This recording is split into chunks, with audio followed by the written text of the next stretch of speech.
Alright guys, Papa Pepper, back again, just doing some thinking today. Because it's peculiar to consider some of this as I'm looking at these things, right? We've got a bunch of 5-gallon buckets, and the 5-gallon buckets are pretty much full of the leaf litter, the organic material you'll find on the forest floor. I've got a lot of forest floor around here, and some of that will eventually turn into a shaded pasture area. Some of that will turn into other things, where the indigenous trees, the native trees, the natural trees growing here will be swapped out for fruit-producing trees and other things like that. I still do plan on putting in a sort of permaculture food forest where you have just a whole section that looks like woods, but it's all edible, medicinal, useful in different ways, more so than, just some cedars and hickories and oaks would be. And then I also got a ton of these big rocks, and the rocks are on my property.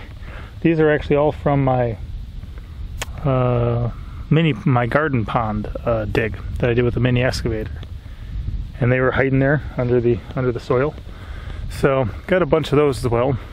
And behind me over here, it's a little cluttered up right now, but I've got a bunch of a bunch of rocks around this tree. I've got some plans for this area. This around this area here is going to be a raised bed.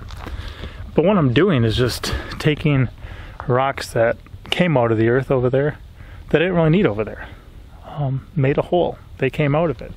But then I can use them to craft something else. Same thing with the buckets of soil pretty much. Some of the richest soil on my land is going to be what you find out in the woods, where it's been breaking down for decades, and kind of feeding the forest. There's certain things happening in certain areas of my land, like if you look at this stuff, there's some of that from the forest floor, but there's a ton of rock. So I'm going to remove a bunch of this rock, have other uses for it.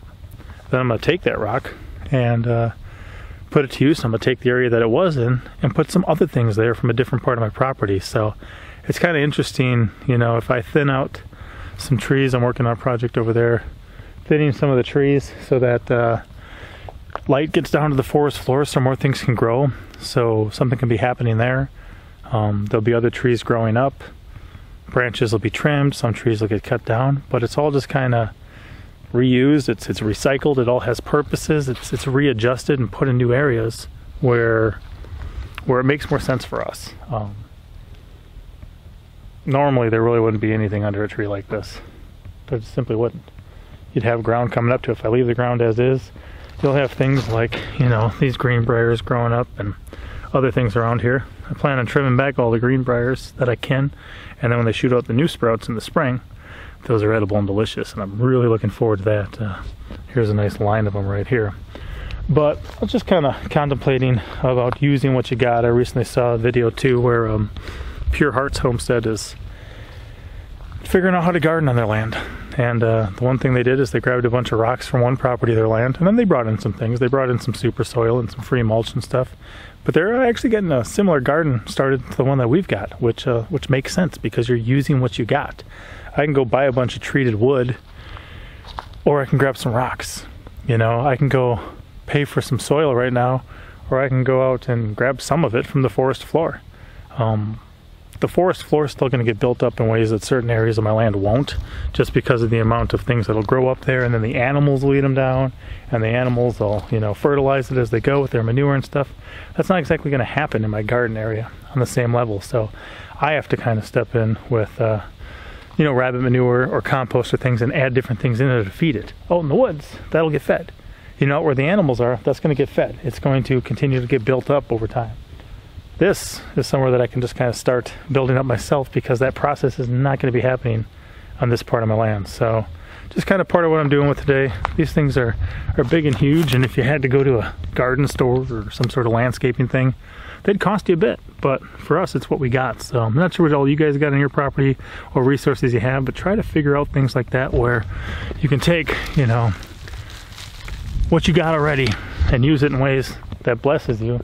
And just kind of, a lot of this is just going to be transformed. I can't wait for it to get summer again and everything growing, but just by maneuvering and moving and relocating things on the property, it'll be crafted in a whole different way than it naturally would. And that's what I like, you know, even like the permaculture, where you're able to interact with the natural and native things and the stuff that you have available to craft in a way that doesn't only benefit you, but it benefits the plants and the animals and other things that are in the area. So, all right, guys, just a random ramble from Papa. Papa out.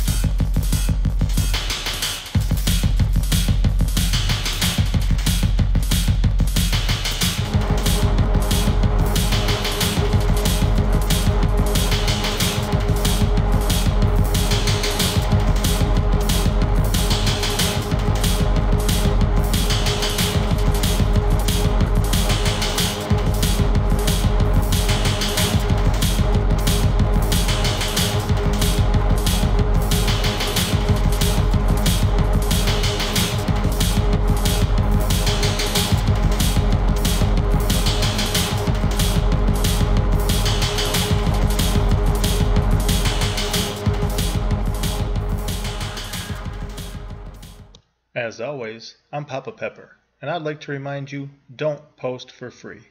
If you'd like to be part of a revolution in social media, an economic power to the people where users can actually blog for cryptocurrency, then I'd recommend that you check out steemit.com and join the revolution. Papa out.